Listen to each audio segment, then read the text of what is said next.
Hello everybody, this is Connor BoatsDon'tSink, and welcome to another week of Weekly Weiss for July 22nd, 2022.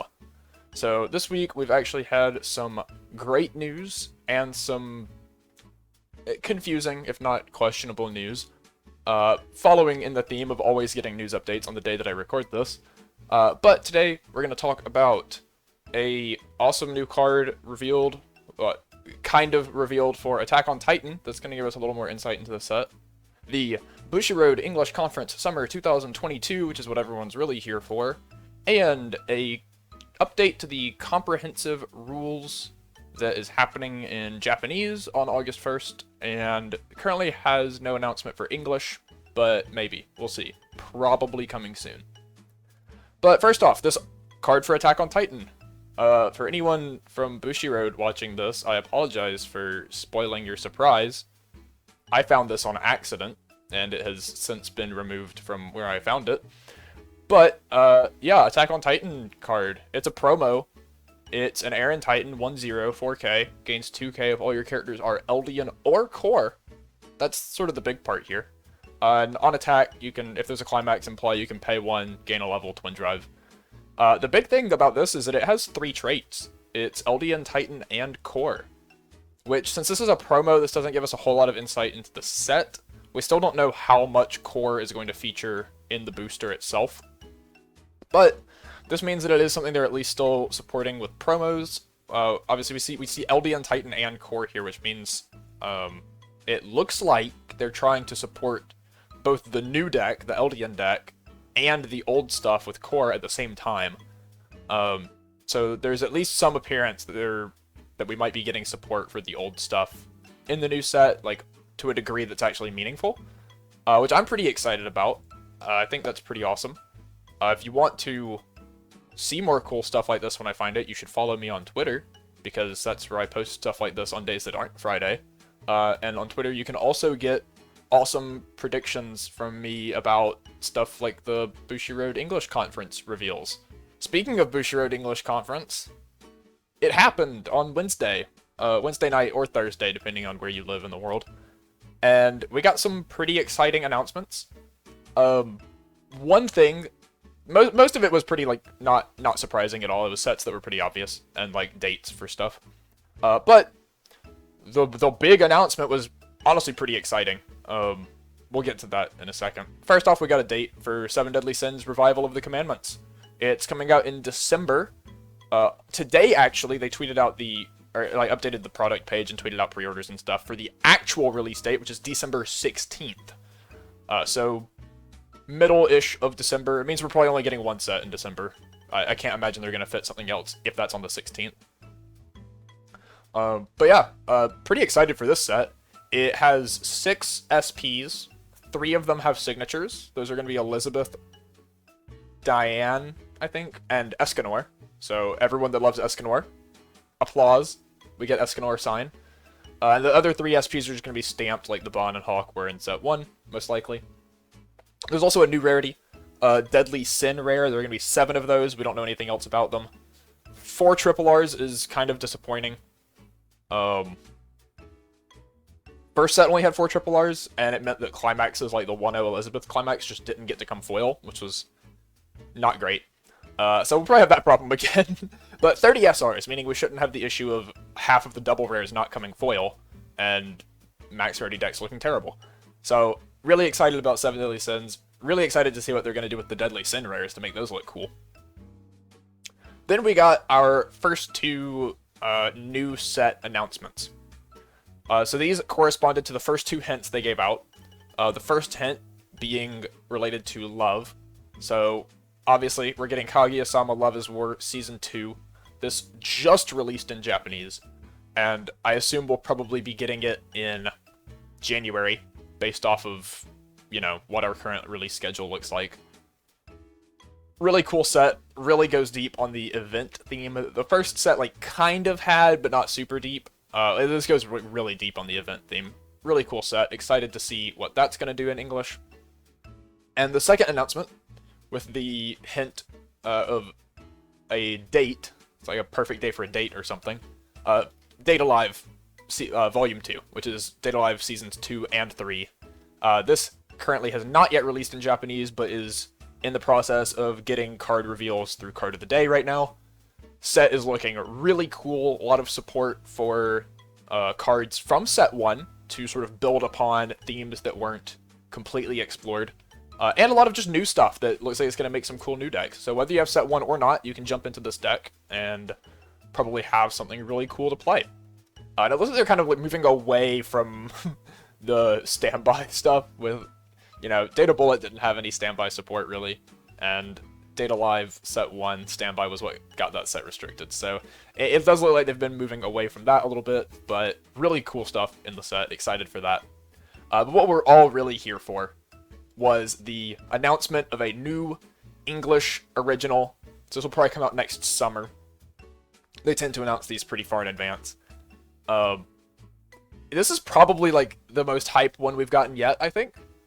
I've always, like, on their surveys, which they haven't actually had a survey where they've asked for English originals in a long time. It's probably been since, like, beginning of COVID or whatever. But the ones that were requested the most, and even, like, on, like, Reddit and Facebook and stuff like that, whenever I see people asking, like, ooh, what English originals do you want to see?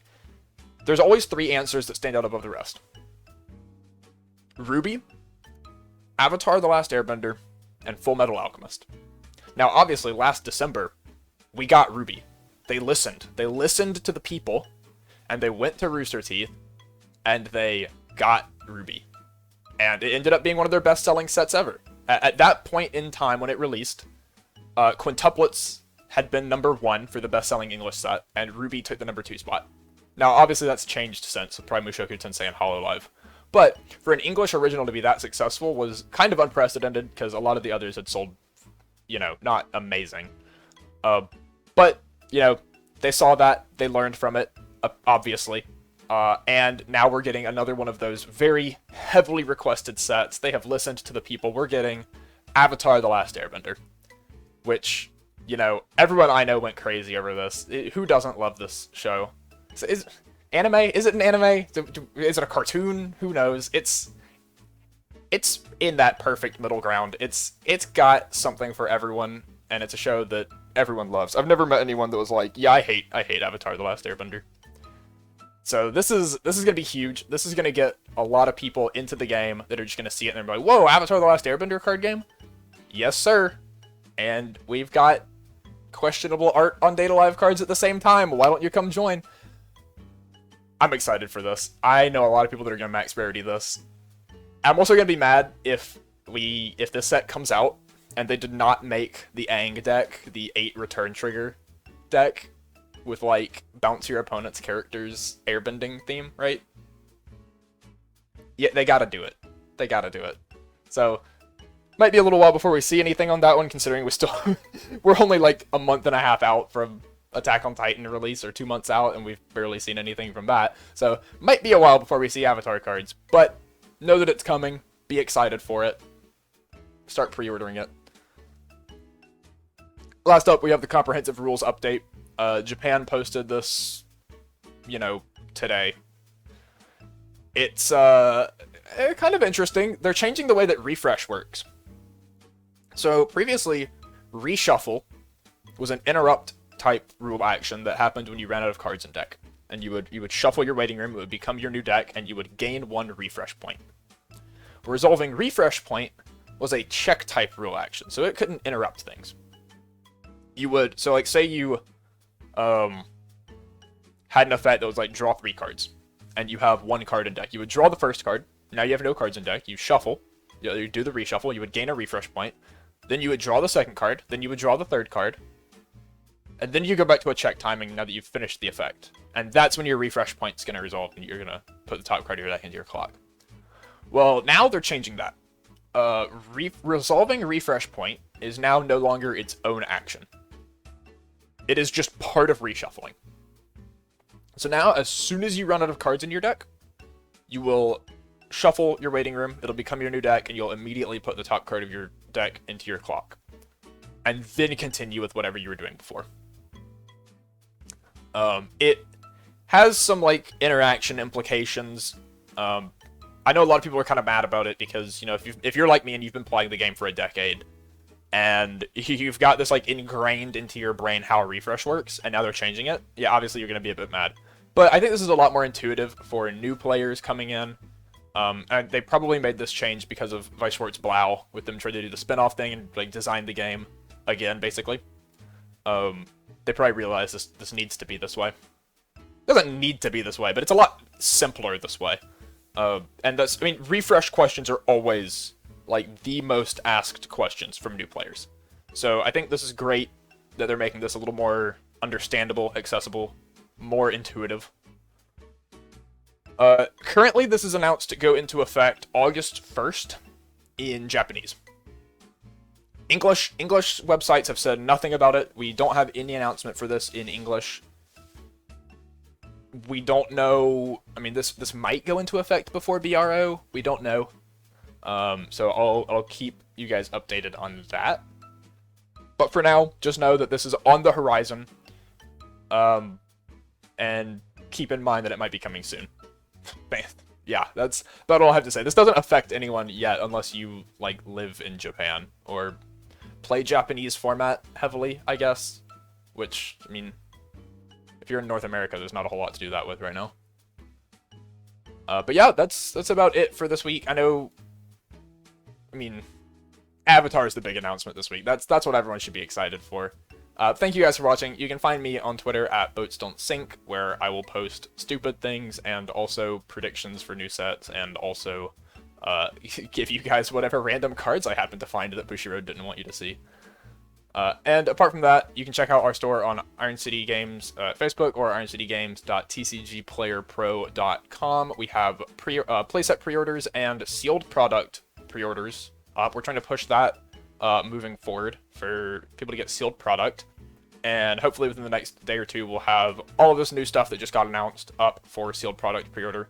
So check us out on TCG Player, and yeah, thank you guys for watching. We will see you guys next week with hopefully some more exciting announcements.